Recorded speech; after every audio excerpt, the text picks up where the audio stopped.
Far to the east, over ranges and rivers, lies a single solitary peak.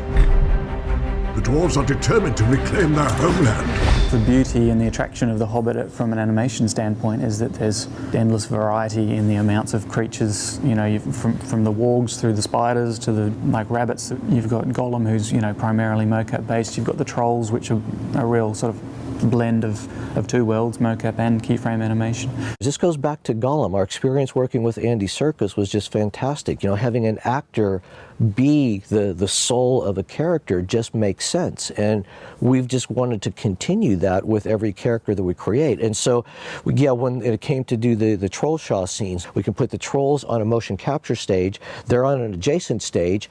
Peter can see both of them in his camera, as can, you know, Andrew Lesney and all the camera team. So when they're framing up a shot, they're seeing the trolls who are being directed by Peter. Their motion is translated into the cameras, and everyone can see what's going on together.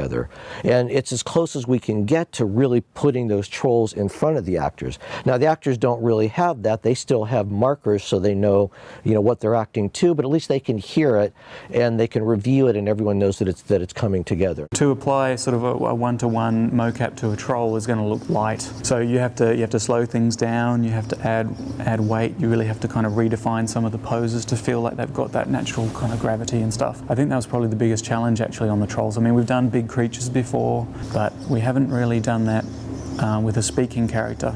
Peter was able to work with the three actors who were playing the trolls, and he was able to go to the mocap stage and walk through the scene, choreograph it in different ways, and then he was able to sit and select the mocaps that he felt kind of you know, gave him the performance that he wanted the shots to loosely be.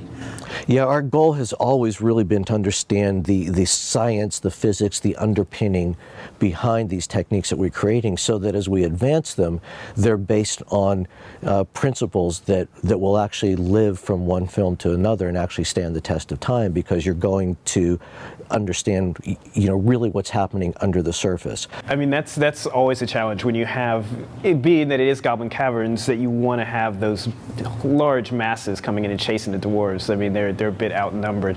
So there was different challenges depending on what the shots were.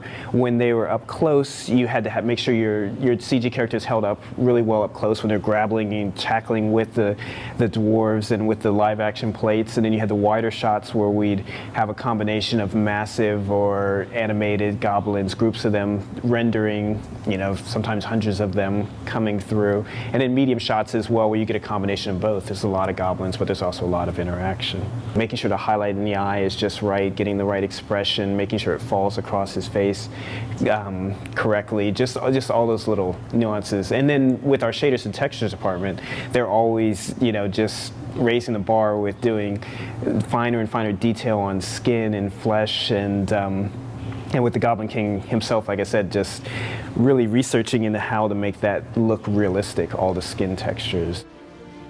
Home is now behind you. The world is ahead.